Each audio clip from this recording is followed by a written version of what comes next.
Let's roll the intro. Do something. Let's do something. Let's do something about what? No, let's just do something. Let's talk about something. I forgot what the topic was. So let's roll the Okay, intro. Let mini let let let mini Winton let PC. Winton do it. Let's roll the intro.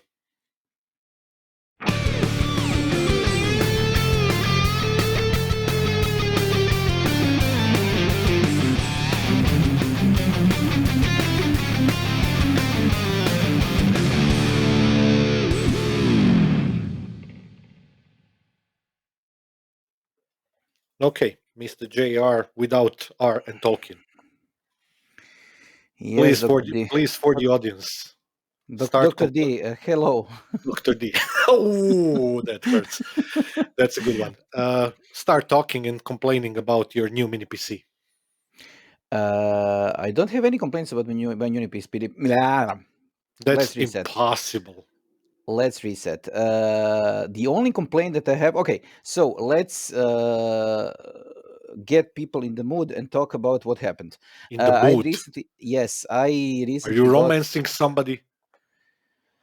Yes, so basically, I recently got the Nook Extreme 13, which was the last one of the Nooks that actually came to the market, if I'm not correct, if I'm not mistaken, or it's not exactly true, but this was the last one that has, for some reason or the other, decided to use the architecture that has the basically daughterboard slots on the in the motherboard. And the thing that actually confused me, and I must say that it confused me a lot. This was the first PC in a long while that I couldn't figure how to open. I actually had to Welcome to go. the world of Nux. Yes, I actually had to go and take a peek at the manual because I have zero idea where the NVMe port was. Okay, I So, understand. Been there, so done that. basic, yes. So basically, I had to open the entirety of the box, and then I realized which kind of computer I'm using because what happened is that the first video I saw of how to open the Nook started with, "Be very careful. You're going to be opening a computer. Hmm. Try not to mess anything up."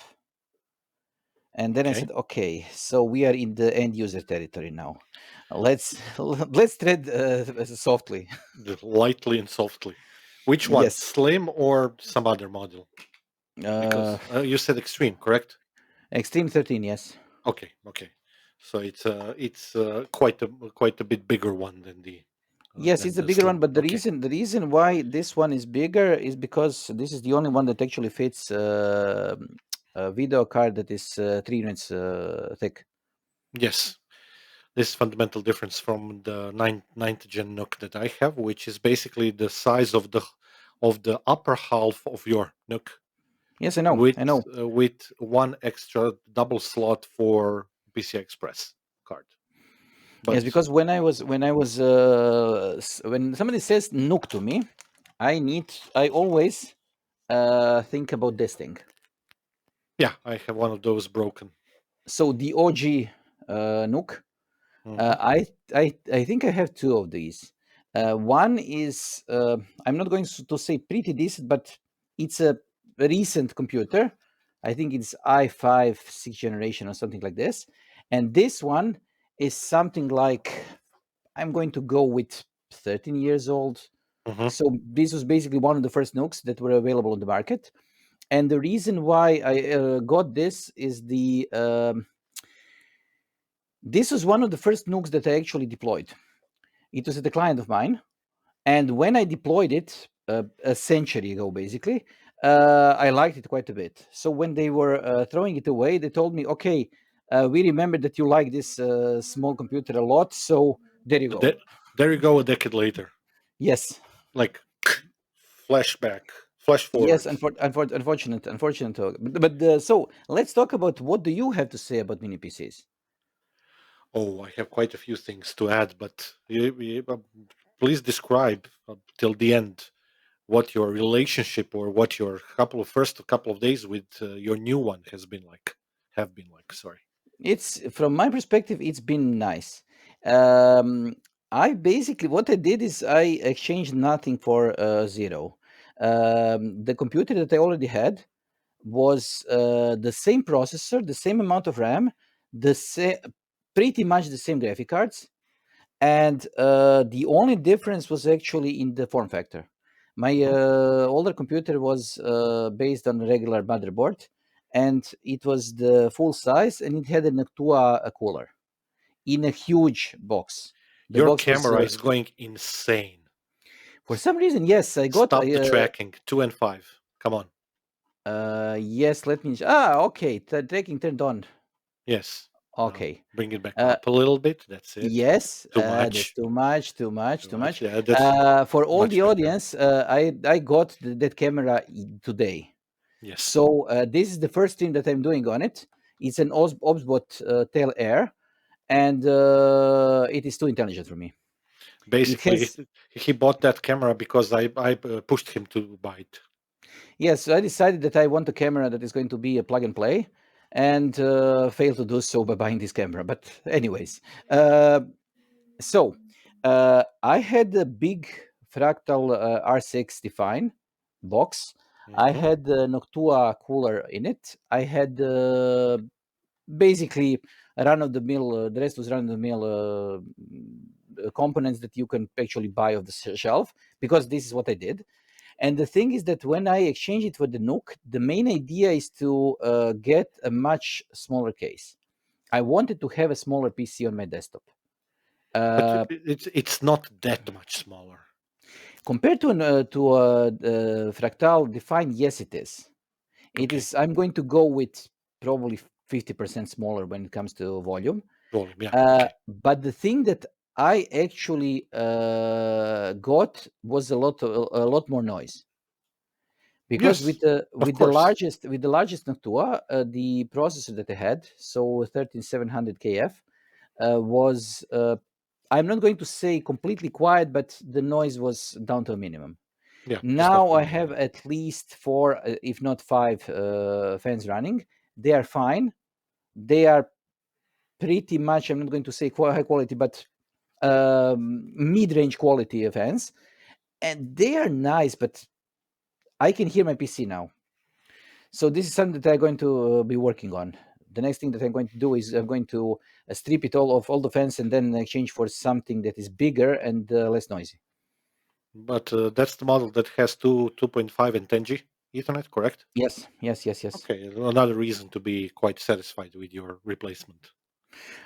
For now, yes, but as we already know, nobody is prepared to have a 10G connection or 2.5G connection here, so uh, no luck there right now. Yeah, I'm gonna have to replace my Fortinet firewall soon. They don't have a single 2.5G model. Big problem Yes, for me. and the 10G model is, from what I see, pretty cheap. Yep, super cheap. Yes. Unless I upgrade and trade up or something like that, which is what I'm currently seriously investigating because I have to do it for another client. But that's a topic for another day. Okay, Okay. anything Anyway, to report anyways, or no, nothing else. What I wanted to say is that unfortunately, I don't have my other PC because a while ago, by a while I mean, let's say around New Year, I bought another mini PC, and this one was the exact opposite of everything that we were talking about. So okay? I bought the cheapest, crappiest PC on the market. It was $67, shipped to Still Croatia. tracking your camera. You're still not friendly with it. No. I know what the problem is. I Five need and to two. It's always fine. Fine. 5 and 2. five into what? 5 with fingers and 2 with fingers. Show it that. This is the problem. No, not like that. This too. Yes. So Okay. that's the zoom out. Now zoom in. Yes. Okay. Now show it 5. Now it should stop. Now it started tracking you. Now show it 5 again. No. Okay. Separate the fingers. Yes. That's it. Too intelligent for me. So now The thing. try moving a little bit left and right. No, it works. Okay, it started tracking again. Yeah, you can then employ one more solution, which is to just lower the zoom a little bit. You Okay. have the jog dial for zoom. Just Yes, lower I it a know, I little know, I bit. know. The thing that I wanted to mention is while we were trying to. Okay, let's do a little bit. Yeah, yeah, that's good. Okay. That's good. Okay. Anyways, what I wanted to say is that the problem is with my hands. I'm used Yeah. to waving the hands while I'm talking, and this is giving the AI creeps. So it is trying to understand what I'm doing. Can I tell you how to solve that problem? Stop waving around. No, no, no. That's never going to happen. We both know that. No, you Uh, first lock it on you with the okay. 5 and the 2, then Yes. go to the HubSpot application and turn 5 and 2 off. Okay. Okay, just So for future reference. yes, And yes, it's a yes. What? perfect companion to your high quality PC is to have a high quality webcam. Yes, and unfortunately, I got this one. No, this is a Uh, super high quality camera. Don't mess about, man. Especially uh, when the power runs out and you have a laptop. yes, I realize. So let's just mention that this camera, of all the different things that it has a battery, Yeah, and and it has very capable wide lens. it is a very, very capable of wide lens. It is capable of tracking actual objects. It is capable of tracking animals. It Hmm. is capable of doing zooms. It is capable of actually tracking stuff that is happening. So I can actually do some streaming with Yeah. it. And this is the reason why I bought it. This is not only you. Okay, I know. The one of the reasons that I had is that let's talk about streaming now because we switched topics For a already. second. Yeah. Yes, a couple of weeks ago, and you don't know this thing. A couple of weeks ago, I was at the. It was a ham radio festival, basically, Hmm. and they asked me if I can just quickly do a stream on the festival because they know that I have the experience and b the gear needed. Hmm. So I went there with the smallest possible equipment list that you can have, basically the Rode microphone, the laptop, the Sony camera, and the Atem Mini. The laptop itself was not needed. Atem is completely capable of doing the streaming, and I did it that way. But the thing that I missed is that I needed something that can be controlled Hmm. because if you don't have a good stand for the Sony, For the Sony. or or if you don't have enough space to put a good stand for the Sony, And you enough. are It's not only that, you have to be quite a bit far away with the standard lens as well. yes, this is one thing, but this was not the problem. The problem was that I didn't have the space to put it and to be comfortable moving it. So Hmm. basically, the image was boring. Hmm. And then I decided, okay, if I'm not going to do this one more time, I'm just going to get a better camera. Okay, I mean, you can control the Sony remotely via your mobile phone or a computer, but it's a little bit clunky in a sense. The OpsBot, on the other hand, I have this. It's in the studio. We have It to has a actually remote. test this. It has a remote. Yes, I know. And you can control it via the application on the mobile phone. This is another thing. But to be completely honest, I have actual controllable pen zoom. Sorry, only pen stand that Hmm. I can use to control the Sony, but it is also too big. This is just okay. This is just the You're making this. you're making the recording of this episode in a rave party, man, constantly. So go to the OpsBot center and shut down the hand gestures now, Okay, okay. because it's constantly going wild. It will take a little bit of time for you to get used to this. Let me try to find where the actual hand gestures are. They Uh, are in the third menu to the right, I think, on the top bar, one of the top bars, if I remember correctly. Not really. Not really. The third menu is output. Okay, So, you have triple dots. yes, I need to find where the camera is. Okay. Anyways, Anyways, let's go and do your part of the mini PC because you obviously had a reason why you asked me about the mini PCs. yes, you Um, actually were kind of like a catalyst for this, okay. because you bought the NUC Extreme some 3 or 4 years ago. No, actually, I remember exactly when it was in 2020. I bought the NUC 9 Extreme, two pieces. One of them is in the office, one of them is here. I use them for a variety of things, but originally, do you remember why I bought it for? Because we had, it was Corona years. Do you remember why I was using that computer? No. I was using that exclusively for the online lectures. Okay. I was looking, if you remember, I was looking for a short stroke VGA card that could have many outputs and stuff like that. So that NUC survived all of that. I did a gazillion weeks of training online with that, along with the college courses that we did as well. And later on, I also bought a secondary computer, which was MacBook Pro, which was sitting on my desk, and I used those two things interchangeably depending on what I was doing and what were the requirements of said specific online course. NUC always stuck with me, although I bought, just like you, I had one of the early ones that you've shown there.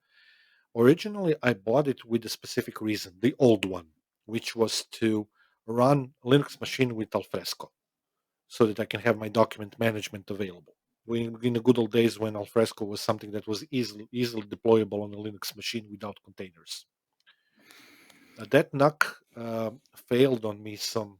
It's been like 5 years now. I still have it here. Occasionally, I play You Were Naughty Football with it on the floor because it pissed me off to no end. I was, however, lucky enough to be able to extract the VM from it because it was on an SSD. But ever since then, I've been having problem with some of the documentation aspects of my life because, believe it or not, in 5 years I still haven't made any time to import that virtual machine and restart, which is a topic that we covered a couple of days ago when we were discussing some new approaches to our education. Not to get bogged down on that conversation. I always liked mini computers, but my problem, and this is something that you detected when we were talking about motherboard designs last year. My problem is that, as you eloquently described the motherboard that I'm looking for as a motherboard that nobody needs except for me. Yes. Remember that. It's almost exactly the same with me with mini computers. But in the meantime, I've grown a little bit smarter. So mini computers now for me serve a specific task. I don't try to make them do everything that I want to do. So a couple of months ago, as you know, I bought the Mac Studio for music. I have an older Intel based and an older M1 based or M2 based. I don't know. I don't remember which one. Apple Mac Mini. They all have their purposes. They do the stuff that they need to do. And the mini PC as an idea has been a constant in my life for many years. But I also try to use them in a little bit of a different way. This is where a couple of days ago you sent the link about some mini PC in our internal chat. If you remember, it was Yes, the something B about the something. B-Link, B-Link, some yes. B-Link, yeah. Um, at the end of last year, I bought a Minis Forum motherboard. Minis Forum is a very Yes. well-known company producing micro ITX, mini ITX Okay. motherboards for small PCs, and they do have small PCs as well. But I bought it with express intention to create an additional NAS, network attached storage.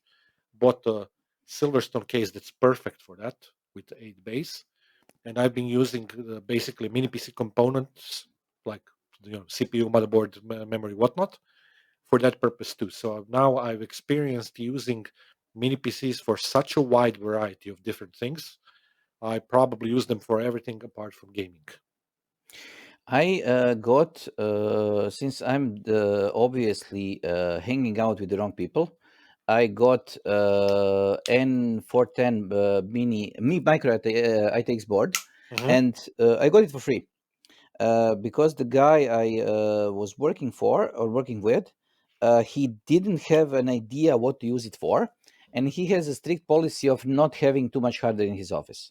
So he Unlike you and said, me. yes, and what he did is that he just actually gave me a completely new motherboard, unopened in its original box, and the motherboard itself was pretty fine. And I think that I'm going to turn it into something. But the problem is with many PCs and everything that we are doing, that I have is that I now have too many PCs in my life. You don't say. And you already welcomed in your life the concept of basically having your computer setup divided in two different parts. One part is your monitors, your keyboard, and your cameras, and every other periphery that you have. And you're basically using your PCs as a slotting device. You Okay. are slotting them into your desktop. Okay. I'm not into this. I want to have a PC that I have fixed in my office, I have in my house, I have in whenever I'm working, because for some reason I don't like switching desktops. Or, Okay.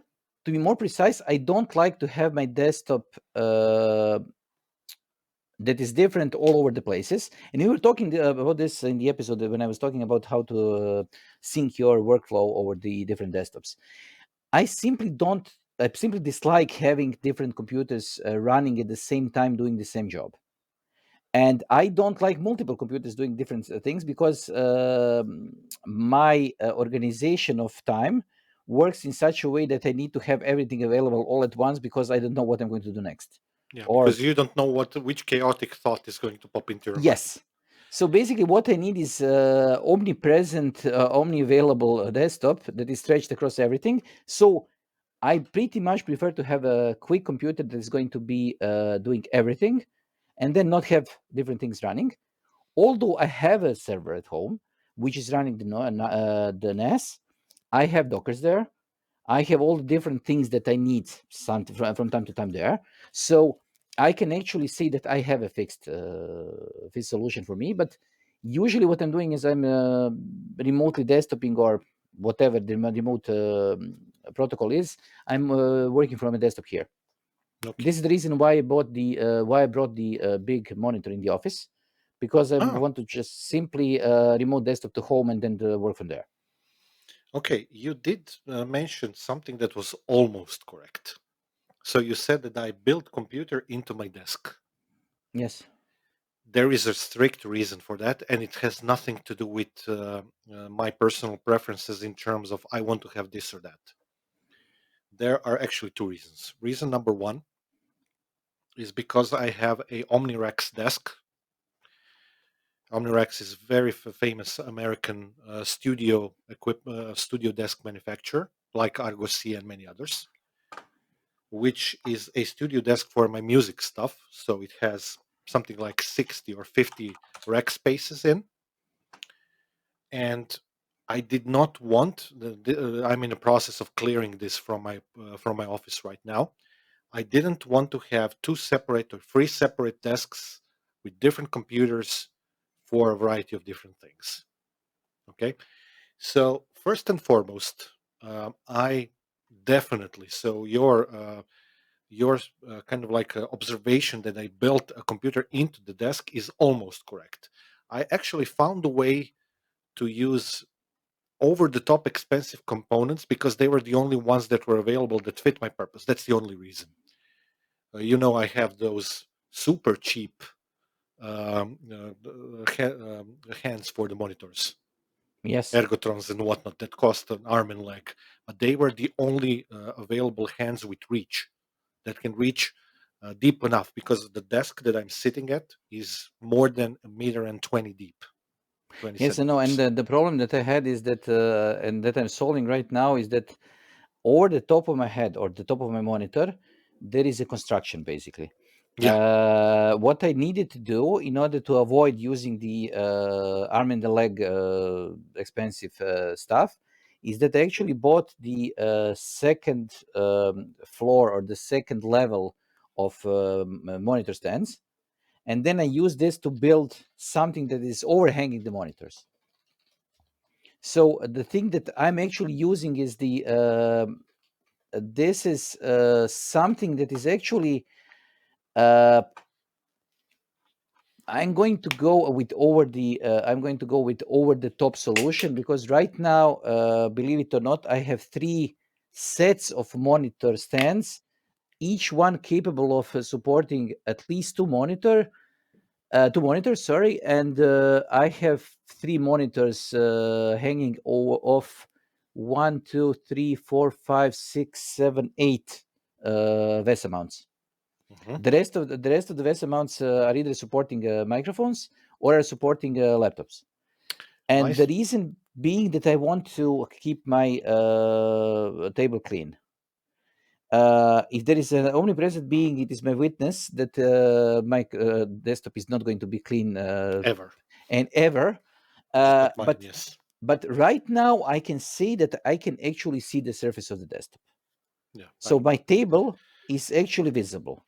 Okay, let me go back to my story with mini PCs and Okay. some of the things related to the setup that you described. So I have five monitors here, but behind them on the wall, I have a small shelf which hosts my Nook with Razer external eGPU connected. Okay.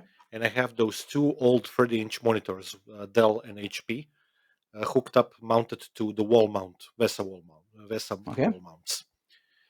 I did that with express purpose, being our podcast when we are doing some live stuff, when we are streaming live, not when we are recording episodes.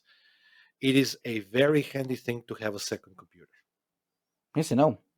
And usually, the way in which we do these live streams, although we don't do them often, is by you doing a ATEM streaming bridge to me, and then I send that to YouTube.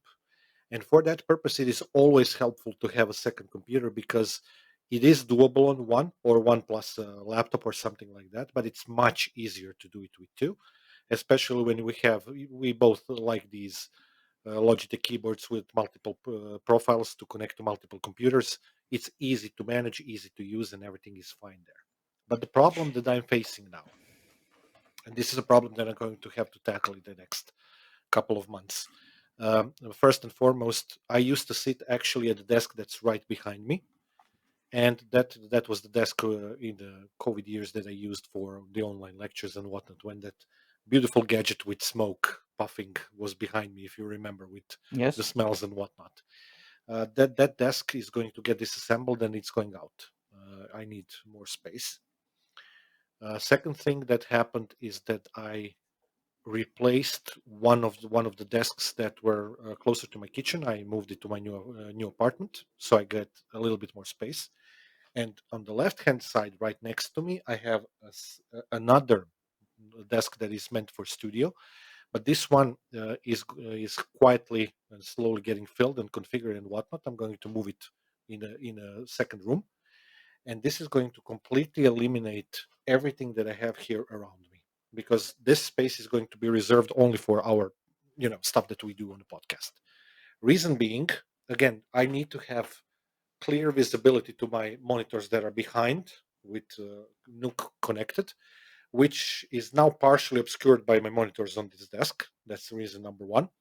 And the reason number two, this is something that I learned from you because I don't necessarily have a background in film production. You used to work at a university, let's say. Academy of Ac- Dramatic Arts. Dramatic yes, Arts. you had quite a lot of experience with some stuff that I didn't know existed. But a couple of last year and this year, I bought those very long aluminum things that you can hook up to by stretching them into a wall that Yes. I can hang equipment from, and I'm going to hang a couple of cameras from the top, and maybe a microphone, a little bit better one, because although this Rode that I'm using is quite good, I want to try the that best Sennheiser MKH, whatever it is, as well. And I want to basically fully enclose this as a studio in which I just do podcast when I'm doing it from home, when we do live streaming. Everything else then when we record, we should stop being lazy and we should go to the studio that we equipped for that because it is collecting dust there. Now, Yes. I've moved basically from the COVID years all the way to today into completely different direction. I don't want my devices to do everything anymore. So I don't have one computer that does music and podcasting and video production and audio production and this and that. Completely the opposite direction. And this was something that was bothering me for a decade before that. I spent way too much money buying too many Apple laptops to try to figure out how to do some things. Only to kind of conclude in the end that I'm just chasing an impossible dream. So now with this setup, I'm quite okay. As soon as I remove this desk that's behind me and move the desk with the production equipment that's right next to me on the left hand side to the second room, I'm going to have way more space here, and everything is going to be fine. And actually, both the Nook that I have and the Minisforum based PC that I have and the two small Nooks, the Intel and the I think it's M2 one, and the M3 Studio Ultras, I think it's M3 Ultra or Max, I don't remember. Right now, all of them are getting used in these all of these scenarios. And the funny thing is, basically, I have one desktop computers, and if you count it all together, I have three, four, five small computers here for a variety of different reasons, which still is an overkill, and I am going to sell some of them or just get rid of them because I don't need, for example, the Intel based Mac Mini anymore. I have the M2 based one, which can handle basically everything that I wanted to do with that one. And again, saving some space, making room for some other things is just going to. I'm slowly but surely, not necessarily growing up, but coming to a frame of mind in which I need to kind of like get rid of some stuff because I have way too many things here. And Yes, over the years, I've just not only acquired. Before that, when we were still working for magazines, I received such an enormous amount of hardware, which I still have. Some of that hardware is still in the office actually. The Cosmos PC is yes, we basically from know. that era and whatnot. You just need to Yes, get we rid of know. some Everybody things. who comes in the office knows because there is no Yeah, way of avoiding it. So, yeah, it's anyways, big. I wanted to just say one thing. I wanted to mention that what Vedran is talking about is the Varipol system. It depends on the who you are talking to and who are you are buying from. But either it's the Gravity or it's called Barracuda, I think, one of the manufacturers or so. So it's basically a pole that you can stretch the way that you would do with the telescopic pole, any telescopic stand. But what it has is it has on both sides of the pole, it has Rubber ends. rubber ends, rubber feet. And what it has is the mechanism that enables you to, once you stretch it to the full length that you need, from wall to wall or from the floor to ceiling, it has a mechanism that enables you to stretch it a little bit Hmm. so that you can actually anchor it into the wall or into the ceiling. And the other thing that it has is the ability to actually have um, elastic hold so that it actually is able to keep a spring that is attached to the pole always compressed so that it doesn't slip away. Yeah, there The is no pole, way that slips. yes, and the thing is that you when you first start to see this thing, you're going to probably to say, okay, this is flimsy, but then you realize, or we realized in the studio, Yeah. we put it up. What is it? 3 years ago? two Yes. years ago? 2 years ago now, Yep. and it hasn't moved a bit. Yeah. Although it looks like it would. Yeah. I wasn't convinced, but that was my first real life scenario that in which I used that specific type of, let's call it, technology on your behest, trusting what you were saying because you told me that you saw that in various studios in a variety of different places. So this is a Manfrotto Autopole. This is the product that Yes, we're it is talking either about. called varipole or autopole, depending on who you're buying it from. The best thing is it's not all that expensive. It's like 150 euros. It's worth every single penny. And the other thing is that if you're buying Manfrotto, you're buying the actually premium one. Middle range one is something like 80 euros. Yeah, So and it comes in different sizes, so you can actually get it from 2 meters to 4 meters, depending on the production and depending on the road itself. But the thing is that it is extremely flexible. yeah, Even if you have to do something once, but you have to hang a lot of things in different places from different angles without actually creating a hole in the wall, it is useful, yeah. and And it is cheaper than the most of the clamps. yeah, and clamps can come on it as well. Yes. There are specialized clamps that you can put on it. Purpose being that you want to hang your cameras, your microphones, your light system, for example, on it, stuff like that. So it's super flexible, and yeah, I'm very grateful that I found out about this. This is something that again you've shown me, and you can basically hang in, insane amount of weight from it once you anchor it properly. Not that I need it. If I was to do it this at home, which I would probably hang, I don't know, 3 to 4, Elgato key lights, maybe a microphone for backup, and one camera, and that's less than 5 kilos, maybe 6, 7. These sorts of poles can handle much more. You can hang a computer from it. For some of the models, you could hang yourself from the wall like that if you Yes, but want. the thing is that it is actually built for with the intention to be able to hold lights, but Hmm. not modern LED lights. They were designed to hold older style reflectors that were Heavy and much bulky. much very heavy, much heavier. We are talking about 15, 20 kilos per reflector. So this was the idea that it was created for. Although I must say that the older versions Hmm. were built like tanks. This one is flimsy looking when compared to stuff that I have seen. But it's not flimsy. No, I have seen some that were Oh, okay. people were actually using them to as two separate rods connected from floor to ceiling, and then Hmm. connected with connecting rods, and you could actually use it as a ladder. You could Basically, climb like over it. like a frame, Yes, and it like a was frame. it was actually a frame. It Yeah. was intended to use something like back projection or something like this. You could put a projector on it. You could fix a projector on it without it falling down. So the thing is that there are some things like this, and I am glad that we have come to this topic for one reason, because the mini PC is exactly this thing. No, I actually It wanted to connect those two topics now, but go Yes, ahead. yes, yes. The thing is that mini PC like this one, okay, this is not the usual mini PC that you were talking about, because this has too many connections. A Yeah. modern PC is either designed today to have as many connections as the Nuts has, and the knack that I have is more or less better than most of the motherboards that I have seen when it comes Hmm. to connectivity. Hint, hint. Or yes, Hint, hint.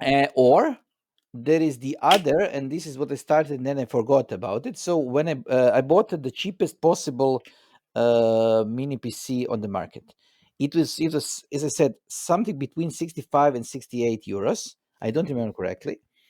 Uh, it had 3 gigabytes of RAM, N400 processor. It had 64 gigabytes of storage, and one way or the other, it came with Windows 11 installed.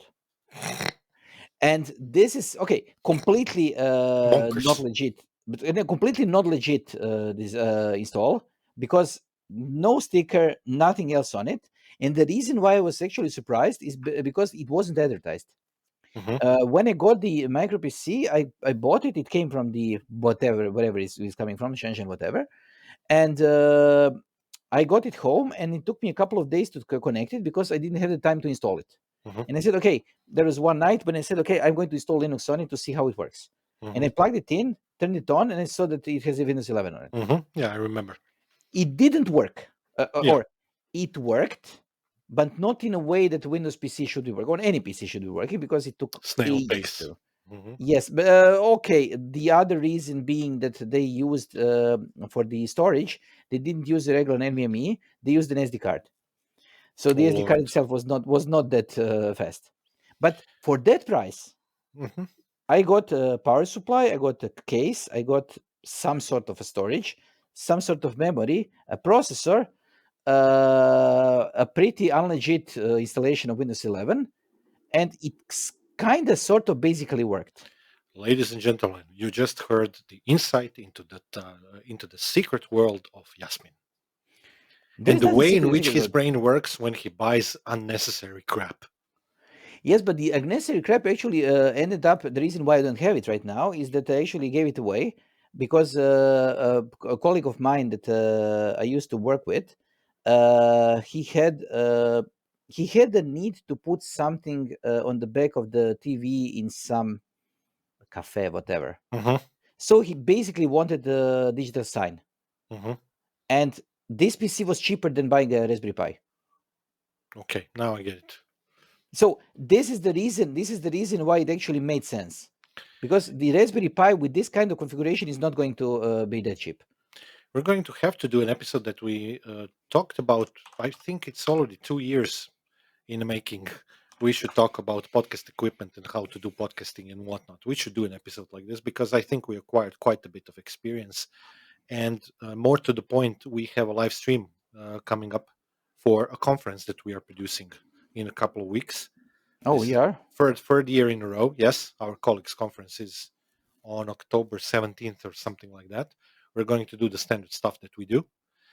And the thing is that with these auto polls, you could, without a shadow of a doubt, you could probably uh, screw in a couple of nucks in, hang a couple of monitors from them.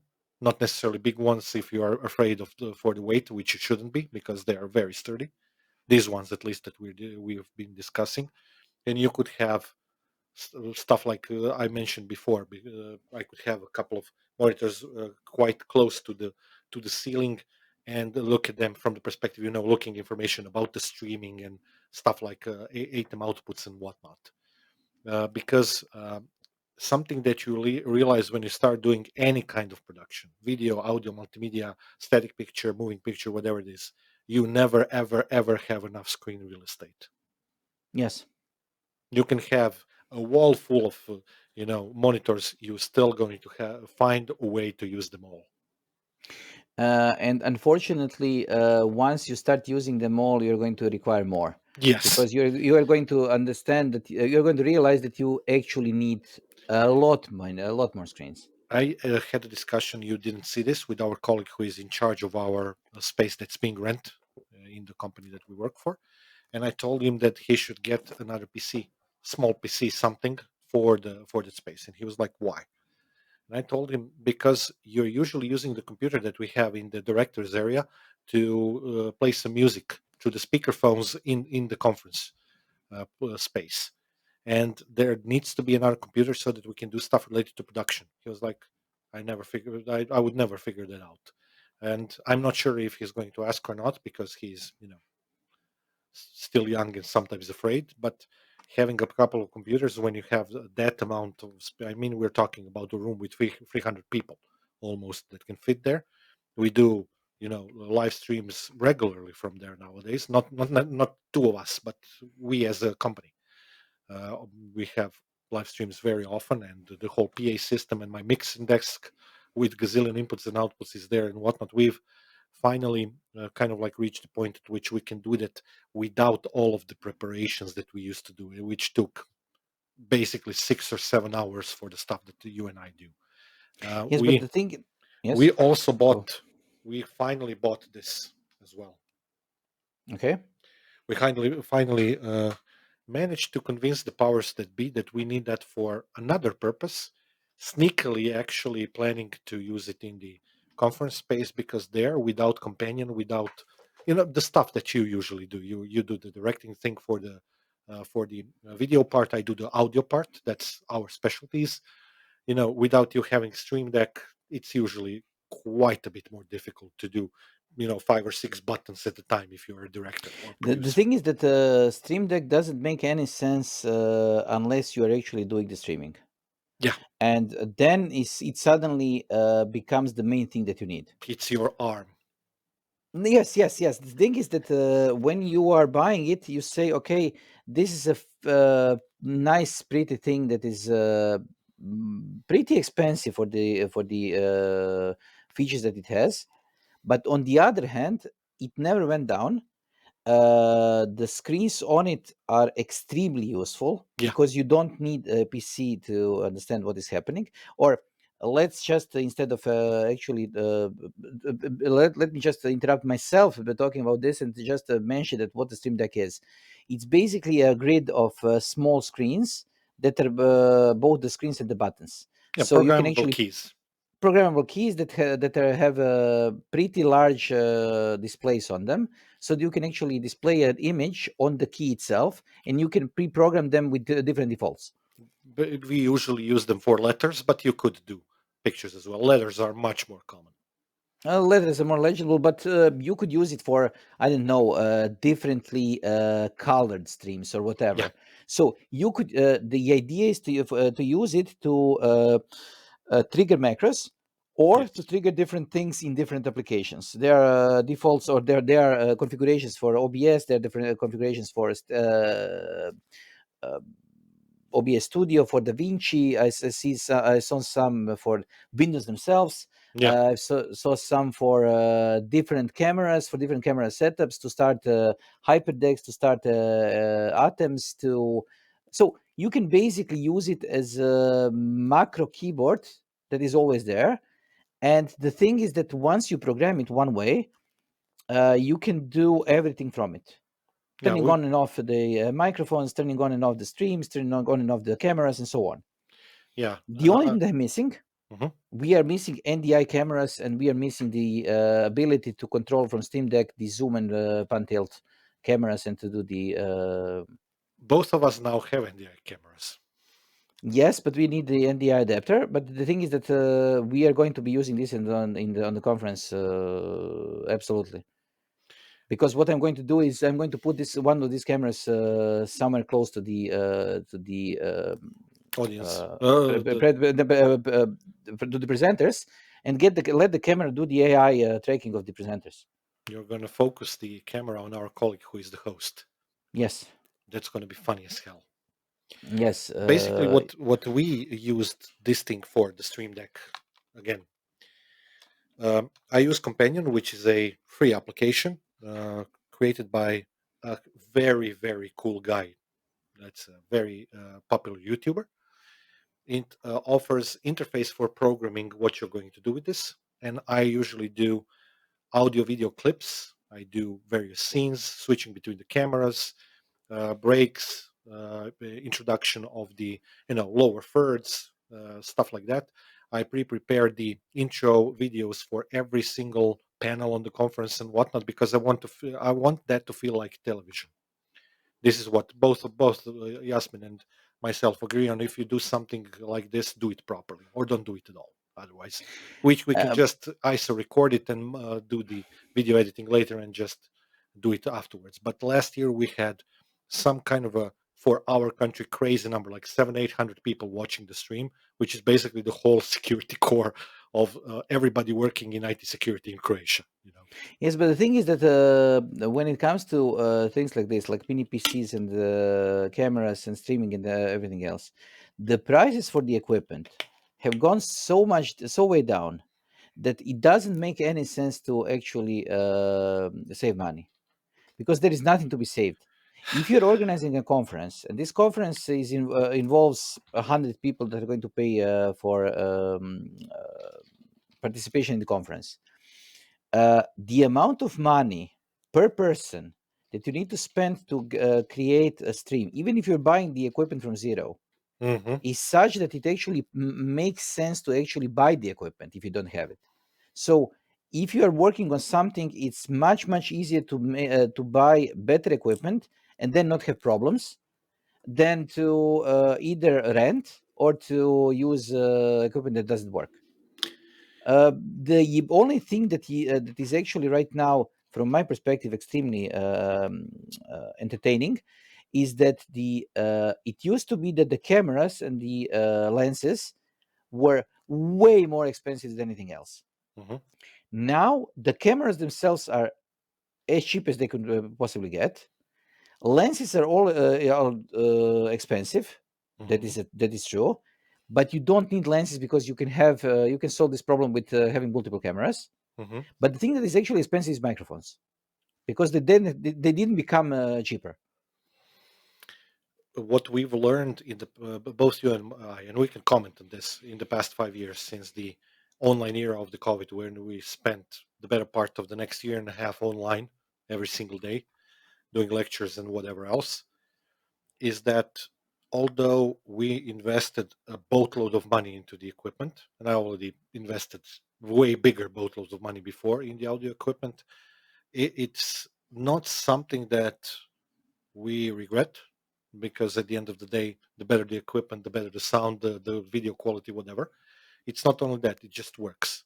And I had a very funny discussion when we were upgrading our conference space at the beginning of the last academic year, basically right around this time last year, a week before the classes started, because the problem was that we wanted to have everything there that's needed. We have finally got approval to,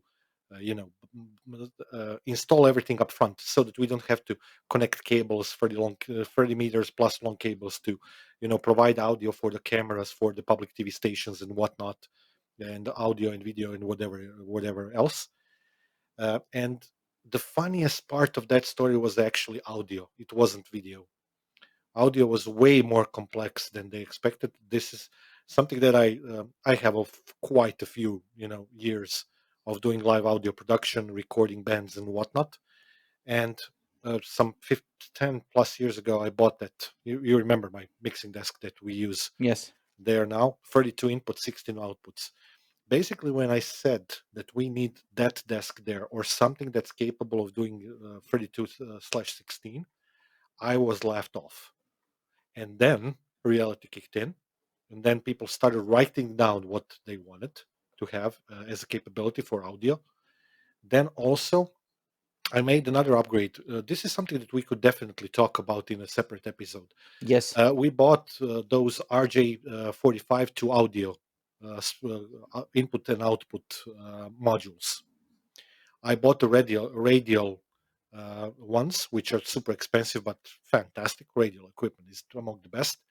We also bought some cheaper ones, but the problem is that we wanted to have localized capability, so very close to the stage or to the computer or whatnot, to add additional either microphones or returns, basically headphones, in ears, whatever. And we also had problem with wireless signal there, wireless for the audio, not the wireless internet or whatnot, because the space is very long, quite it's not very high, and even with the repeater antennas for the audio signal, it still had some issues there. The So problem is that for the video, almost all the problems have been solved because they had those problems that they needed to solve that were much more complex than the audio problems were. yes, So nobody actually paid attention to microphones because they said, okay, this is easily solvable. This is not high bandwidth usage. We don't have a problem with this. And the result is that you can buy a camera that is smaller than the microphone, has way higher bandwidth, is more or less resilient completely to any distortion and any outside interference, and it's cheaper. And the and, microphones don't even have any electronics in them. and I don't know if you know this because you haven't been to that space in quite a while, but right at the middle of that space, we also installed the stage box on the wall. Okay. Reason being that that's the only natural place where the cameras might be for our public TV stations that Okay. usually come for our conferences. You cannot believe the difference that this made. I was advocating for this for 2 years, and we connected that to my mixing desk and everything. Now we have completely ready, on a click of a button, we have ready audio feeds for the cameraman's in stereo. So you just hook up a couple of cables, they bring their cameras, connect, and everything is ready in 2 minutes. Yes. Because that used to be a big problem. Yes, They I were know. basically they were at one of the conferences. This is something that was really difficult to see, to watch. They pointed the microphones to the ceiling where the PA speakers were, to get sound from the speakers. The speakers being humans that were talking Yes. in a conference. This was really difficult thing to do. And if you remember, even on those conferences that we did, and we're going to do it again in a couple of weeks, I brought at least 2 additional computers. At least one laptop was still on the desk doing companion stuff and stuff like that. Yes, but the thing is that when you are dealing with stuff like this, it actually makes sense to have a computer. and then you suddenly realize what the problems are with the regular computers, Hmm. because you don't have enough space to put a laptop in, Way too big. but at the same time you don't have enough space to put a keyboard in. Yes. Because if you are using a regular computer, you need a keyboard, and usually the keyboards are bigger than the laptops themselves. And suddenly you need to solve a problem with doing something. So what I usually do is I usually have something like this always ready. So I have a small Yeah. keyboard that you can actually move around. This keyboard is capable of driving 3 different computers, Three because it profiles has yet again. 3 profiles. Not only 3 profiles, it has 3 different. Computers. Yeah. Yes, it can save basically 3 Bluetooth connections, Same. and Same thing. yes, and the reason why I have it is because I want to have it somewhere in the cables, but ready. Yeah. The side effect of that way of thinking being that if you have a mini PC in that kind of situation, you're usually going to use it specifically for Stream Deck and Companion. That's a very common use case. You don't even have to have a monitor or a keyboard or a mouse on that computer. Companion auto starts with the computer, Stream Deck starts running, and you are free to go. You don't really need any additional output or input devices. And even if you do, you can always remote into the computer. Okay, so the plans for the future, because we are running along here. The plans for the future are going to be one episode on how to create masterful audio.